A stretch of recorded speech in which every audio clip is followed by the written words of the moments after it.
Welcome to the Blitz. We have some fantastic Friday night action for you tonight. I'm Pat Moroney. And I'm John Benson. Tonight marks the 4th week for the Blitz and getting closer and closer to region play. That's right. Westover High School starts their region slate next week with a game against Monroe. Tonight makes for a tough warm-up for Octavia Jones and his team. They were at Lee County. And the Trojans having a great season under head coach Dean Fabrizio. They're up 13-0 after the first quarter. QB Stephen Collier with a screen pass to J.Q. Quimley for a nice game, but they cannot punch it in. The pass to Devontae Say is incomplete. Then they line up for three. Field goal by Lee County's Damian Poole is good. Big lead for the Trojans, 16-0. But Westover would answer. QB DeKevian Harris with the pass to wide receiver Jakari Shingles. Breaks a couple tackles, motors inside the 10-yard line. Big play there for the Patriots, and then the handoff to Christopher O'Neill. They punch it in. That is 6 points, but the field goal is no good. QB Stephen Collier gets it the ball back. Wide receiver P.J. Taylor with the catch. That is a Lee County first down. But then a deep pass to Say again falls incomplete on third down. Westover QB DeKevian Harris rushes for a first down when Westover gets the ball back. And then to end the half, Harris throwing a Hail Mary, but that is intercepted by Curtis Williams for Lee County, and a 24-6 score. The Trojans win. That is a final. And the Syrup Makers take the field at West Thomas Stadium this evening against the Thomas County Central Yellow Jackets. Early on, QB Adam Choice, the stud, he passes the ball 40 yards to actually gets it to DeAndre Cooksey for a first down. And then Adam Choice, out of under center, connects with RB Shaquille Coleman, who runs the ball. Actually, that is a handoff for a touchdown. So early touchdown for Thomas County Central. Then Stacy Maston, the quarterback, passes to RB Marcus Gaines for a Syrup Maker first down. K-Row getting it going, but then that drive would stall Thomas County Central. Adam Choice, he passes the ball to wide receiver Malcolm McClinton, showing that arm off. Flag on the play, though. The Yellow Jackets would get a first down. And then Thomas County Central actually defeats the Syrup Makers with a score of 21-0. All right, check it out. Your Worth County Rams tonight hosting the 2-0 Tift County Blue Devils in a 4A, 6A matchup. And leading the way for the Rams is first-year head coach Jason Tone, who is actually sitting at a 1-1 record overall. And then early it's Wedgeworth, with the pass there in the flats to number 23, the running back, with a nice gain. And actually the Blue Devils were up going into 35-7. And then on the fumble, right there, Gunner, and it would get picked up by number 17, and he would take it all the way down. That's the linebacker, Trey Lucas, and then everybody just trying to fall on it, and Avery Parker for the Worth County Rams would eventually fall on it in the middle of the field, and then the quarterback there, number 14, would take it for the keeper, and he would, this is the next series, this is right before the half, with the handoff to the fullback Courier under center there, and unfortunately it would not be enough for Worth County would fall to Tift County 14-49 with your final. Cook County tonight trying to get back on track after last week's loss to Cripps County on the road. The Hornets hosted your Doherty County Trojans, who are seeking their first win of the season. First quarter for Cook, quarterback Connor Hillard hits Jeremy Walden with the pass, big first down there, and then Hillard again for the touchdown pass. The Cook County would go up 7-0 early in the first quarter, and Doherty County would try and make something happen here with Michael Wutley, and with the misdirection in the handoff, and recovers the fumble, and then the Hornets 7-up take advantage on the turnover, and the big man going bringing it in 14-0 for the Hornets.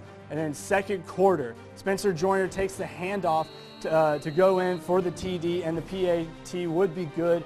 Your Hornets would go up early 21-0, and your final for this game would be 38-13 Cook County over Doherty County.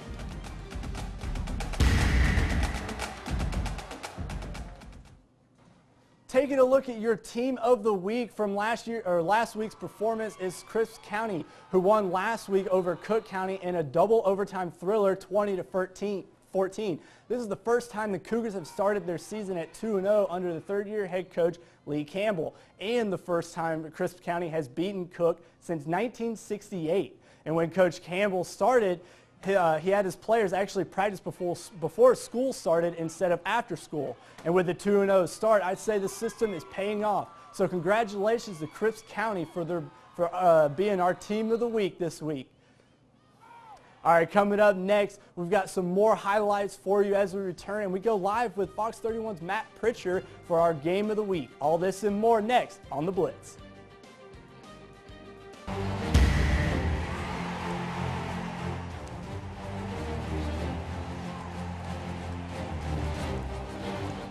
Welcome back to The Blitz. It's rare to have 5 straight home games to start a season, but that's exactly how the Reggie Mitchell regime is starting at America's Sumter. The first win came last week, and it was home sweet home again tonight versus Macon County. Macon County, actually at Robinson Finclaya Field, I'm sorry about that. 9-7 Macon County at halftime. Long pass from Macon QB Kari Lane. Really showing off the arm strength to Raquan Smith. He makes the catch, but is rolled out of bounds, so that's incomplete. And then America's Sumter gets the defense going. A tackle by Xavier Mitchell. He's liking that. And then Macon punting, a shank job by the punter. America's Sumter gets great field position there, and they get the ball back. And Wesley Fields, he is a star for Reggie Mitchell's team. He gets a nice first down run right there, and then they fumble the handoff. It's the details, and it's recovered by Macon County at their 15-yard line. And right now, the final is Macon County wins 18-7. Now it is time for our game of the week. Out to JC Stadium, Fitzgerald and Monroe. We will actually go out to, we'll try to get the highlights for that game for you, and we will go out to Matt Pritchard, who is actually at the Fitzgerald game, so he'll give you the details. Yeah, thanks, Pat. Yeah, I'm out here. I'm sorry those highlights aren't playing, but we are out here for one heck of a game that we saw tonight between Fitzgerald and Monroe. Now, this was a back-and-forth battle. Going in to the locker, or pardon me, just transitioning from the first to the second, we looked at a 7-3 score favoring Monroe at that point, but it would be all Fitzgerald in the second as they would take a commanding 17-3 lead. They would add on to that as we went into the third, and we thought, well, Fitzgerald's got this thing, locked up for the night. However, Monroe would come surging back, making this very interesting with a touchdown late in the fourth to make it 24-21. Unfortunately, though, for Tornado fans, they were unable to get that last field goal or touchdown to tie or win this game, and Fitzgerald would win 24-21. Now, what we saw the most tonight, the interesting thing on the offenses, was 2 completely different game plans. On the Fitzgerald side, you saw a lot of running, and the big thing was seeing their quarterback with a lot of keepers and a lot of runs into the end zone, helping himself out, so to speak. With Monroe, it was mostly through the air. Now, we saw him just absolutely unload, and a real key point of the game in the first quarter, there was a pass interference called on Fitzgerald, and man, would they build off of that momentum that is Monroe with 3 straight completions and eventually driving that in for the score that would give them the lead going into the second quarter. But unfortunately, again, the Tornadoes falling short tonight to Fitzgerald, 24-21. Let's send it back to Pat and John, back with the Blitz and more highlights. Hey, thanks, Matt. And that was a great game, too. A clash of Mother Nature, Hurricanes, the Purple Hurricanes and the Tornadoes. Moving over to tonight, over at Hugh Mills Stadium, we celebrated a football legend who played for Albany High School. Bobby Jackson retired his jersey tonight before the Albany High School showdown against Mitchell County.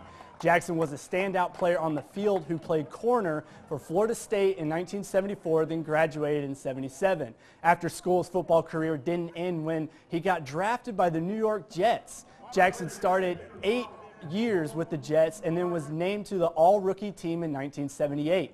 Later, Jackson spent his final year with the Falcons and was named one of the top 3 corners in Jets history. And then once the festivities ended, there was still a football game to be played, and the Albany Indians hosted the Mitchell County Eagles. Mitchell County, Lee Cornelius would lead the way, trying to find their first win with the big pass there out of the shotgun. Anthony Williams would get the first down in the same series. Bryant under center on the 4th and 6 with an incomplete pass to Terry Burley.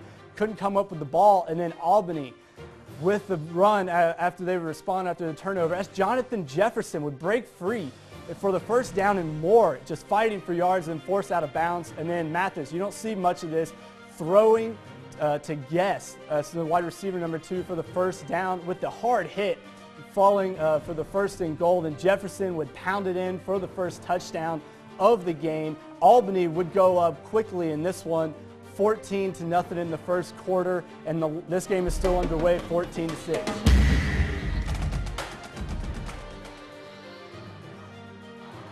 Taking a quick look at the player of the week. We go to last week's Tift County matchup at home, and it's Malik Henry, the senior wide receiver, had a stellar performance on the field. The starting wide receiver put up some great numbers on the offensive side of the ball. However, last week's special teams skills is what caught our eye. Henry returned both a kickoff and a punt return for a TD to help the Blue Devils with the win over the Bears, 47-21. Congratulations to Malik Henry for being our player of the week. Coming up next on the Blitz, we'll show you our play of the week for this week and take a look how the heat affects practices for football teams. All this and more next on the Blitz.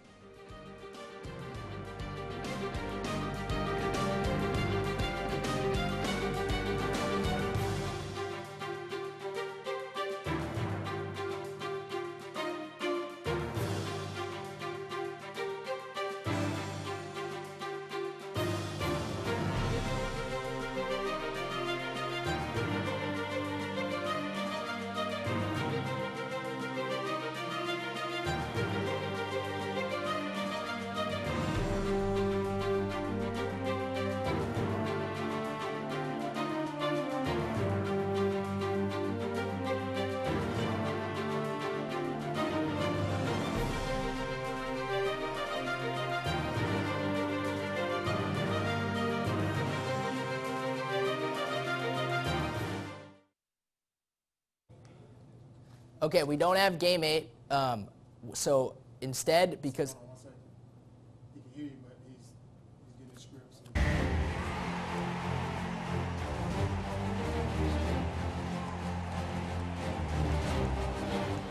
Welcome back to the Blitz. We got those Fitzgerald and Monroe highlights for you, and we will try to get those up for you. It is, oh, here they are right now. It is our Landmark Auto game of the week. And Stadium, Fitzgerald was all hyped up for this one. Pretty big game with Monroe and Fitzgerald, 4A versus 2A matchup. Early on, Romarius Golden, the senior, he takes it for the QB keeper, 48 yards, almost gets in the end zone, but a Monroe defender gets him right there. But so 3 points for Fitzgerald, and then QB Charles Stafford for Monroe looks for his receiver, but a laundry on the field, pass interference. They get a first down, and then a pass to Emmanuel Davis for the 15-yard reception, move the chains, and then the hands off to Christopher Young for a 5-yard TD run. I apologize for that. And then the Monroe band is excited. Romarius Golden, Fitzgerald gets the ball back. He hands it off to Deonvis Bonner, breaking off a 25-yard run, spinning. Finally, they bring him down, and then Golden keeps it again, makes a move, showing off the wheels, makes another move, gets in for the score, 10-7 Fitzgerald, and Fitzgerald would actually hold on to win 24-21. When Darton wrestler Ben Richards went down with a heat stroke last week, it was the latest example that athletes working out in the warm weather can be a dangerous situation. In Dougherty County and across the state of Georgia, the effects of heat are taken seriously. 2 years ago, the GHSA implemented a standard heat policy to keep Georgia athletes safe from heat-related illnesses. The rules are based on a singular device called the wet bulb, which estimates the effects of temperature, humidity, and solar radiation on the human body. In football, the reading on that bulb determines a lot. between those levels, you have restrictions, which comes to how often water breaks must be, how many hours you can practice in the sun, what's the specs when it comes to whether you can have on full pads. With the policy in place, the school district helps the coaches carry out the guidelines. They monitor that themselves, and we have to trust them to do that. They know what the issues are, they know the violation, they know the penalties, so hopefully all our coaches will follow those guidelines. I check it myself every day. I've trained my managers how to operate it, and I have a tripod that it sits on so they know how to go push the button, and they tell me what the reading is, and we record it. So I make sure I pay attention to it myself, because at the end of the day, it's going to be my responsibility if something happens to one of my athletes. If conditions are too tough, coaches have figured out other ways to maximize time. If it's too hot, we can modify it and go inside and do something, whether it's lift weights, watch film, or go inside the gym and have a practice. So we're definitely going to do something football related if we can't get outside. But as long as teams are outdoors, safety from the sun will be a high priority. We can't do a lot about broken bones and sprains and strains, but we can use that wet bulb, and we can make sure that our student athletes are safe when the heat is at a certain temperature. Welcome back. There's little doubt that one of the best teams in South Georgia is the Colquitt County Packers. Coach Rush Probst scheduled a gauntlet of non-region games to prepare his team for a state title run, and that was no exception tonight in Moultrie. Carver coming down from the Atlanta area to face Rush Probst and his gang at Mac Tharp Stadium in Moultrie. Pretty big matchup. A lot of good games for Colquitt County. A couple weeks ago they traveled to Alabama. They grab a field goal early long field goal actually, to take an early lead. And then Carver gets the ball. That looks like Cam Newton right there, but no, that's just the Carver quarterback. Makes a move, but he will not make a play. And then out of the shotgun, Mobley, the Colquitt County quarterback, deep pass, great hands, makes a play, almost gets pushed out of bounds, and then Colquitt County would punch it in with a run by the running back. Excellent play there, and Colquitt County would roll in this one 34-0. All right, coming back home to Terrell County and the Green Waves hosting the Central Tall Button Hawks, and both programs are seeking their first win for the season. The Green Wave on the field now, ready to get the first W under Coach Benson Huff. An opening kickoff here is Terrell County's Shavonde Brown returns it for 42 yards, a long 42-yard run to get things rolling for the Green Wave. Terrell County quarterback Chatori Jones rolls right and throws it to Joe Ward for a big first down on the goal line there, and then trying to put some points on the board. Jones takes the high snap, rushes it up the middle for the big first down, pushing, trying to get something going, and finally on the goal line stance up the middle, Green Waves would go up early 7-0. And then check it out, the defense, linebacker Derek Williams stops the Central Tall Button running back for a loss, big loss right there. And then again, the quarterback trying to get something going, but with the sack, huge loss. Green Waves taking over on the defense, and they would roll with this one 40-0.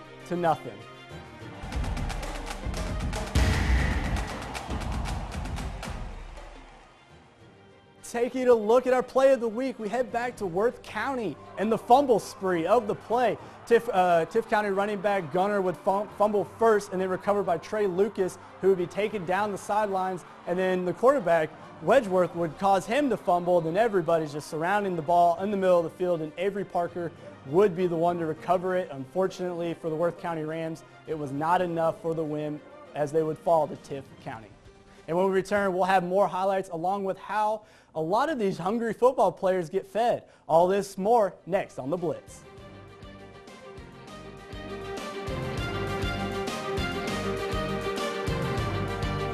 Okay.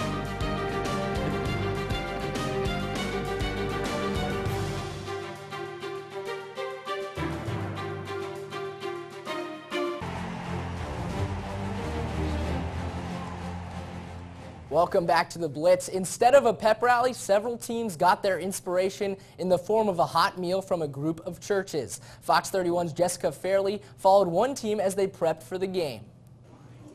Go Monroe! Before hitting the field, the Golden Tornadoes stormed into the church, not only for a pregame pep talk, but for food to keep them going. With church and school together, it's amazing what can happen. And what the athletes want is a win. They load up their plates with protein for muscle strength to carry them through the game. It's going to allow us to have the energy and be nutritious enough to go out and do our work. Albany's First Presbyterian Church is just one of many churches feeding Dougherty County's football stars. We get a good group of volunteers who spends most of the day cooking and making sure that they can get their place so it's all set up to look like Monroe High, and it's just a good thing, and we're enjoying it, and we're glad that they're here. It's just wonderful that the churches take their time and take their energy to come out and provide a meal for us and also provide a word of word to get ourselves ready to play ball. Making sure the players have fuel for their body and soul. Jessica Fairley, Fox 31 News. You know, just to throw this in there, after watching all that food, I'm not going to lie, I'm pretty hungry. I'm always hungry. Well, moving on to some more football, jumping into GISA action tonight with the Southland Academy Golden Raiders hosting the Sherwood Christian Academy Eagles. And then at home for the Golden Raiders from last week's win at Harvey Simpson Stadium over Brookwood. They're looking to keep that going as the Southland quarterback John Atkins goes right up the middle for a touchdown, 35 yards out, going up quickly, but the extra point would be no good. 6-0 Southland, and then swarming, that Raider defense just swarming all over Sherwood's Keyshawn Powell for a 3-yard loss. And then second quarter, Southland quarterback goes deep, hitting Alan Glanson for a big gain there. And a few plays later, Southland's Blake Shutters break free for a 30-yard touchdown. 2-point conversion would be good, and Southland would go up quickly in the second quarter, 14-0 over Sherwood and the Eagles. And for right now, this is the only score we have, 14-0 Southland. Week after week, the fans have spoken. Tonight, it was Monroe and Fitzgerald as our game of the week. Good luck picking one next Friday. The Worth County Rams come to Hugh Mills to face Corey Joyner's Dougherty team. Albany goes on the road to America's Sumter. Always tough going into Cairo. That's where Crisp County will be next week. And Tift County will have to deal with Adam Choice a week from tonight. They go to Thomas County Central. Head to the Blitz page on mysouthwestga.com and cast your vote. Now the best part of the program, the Albany Technical College Fan of the Week. This week's fans hit the road to West Thomas Stadium, home of the Syrup Makers. These three guys, they're all decked out in paint and glitter to cheer on their team, but that's the Yellow Jackets from Thomas County Central. All right. I don't know. I couldn't do it. I wouldn't be able to paint myself either. No, I just can't. not That's on just that too glitter. much. That's Yeah. just too much. Well, that'll do it for week 4 of the Blitz. Region games next week, so get ready, Southwest Georgia football fans.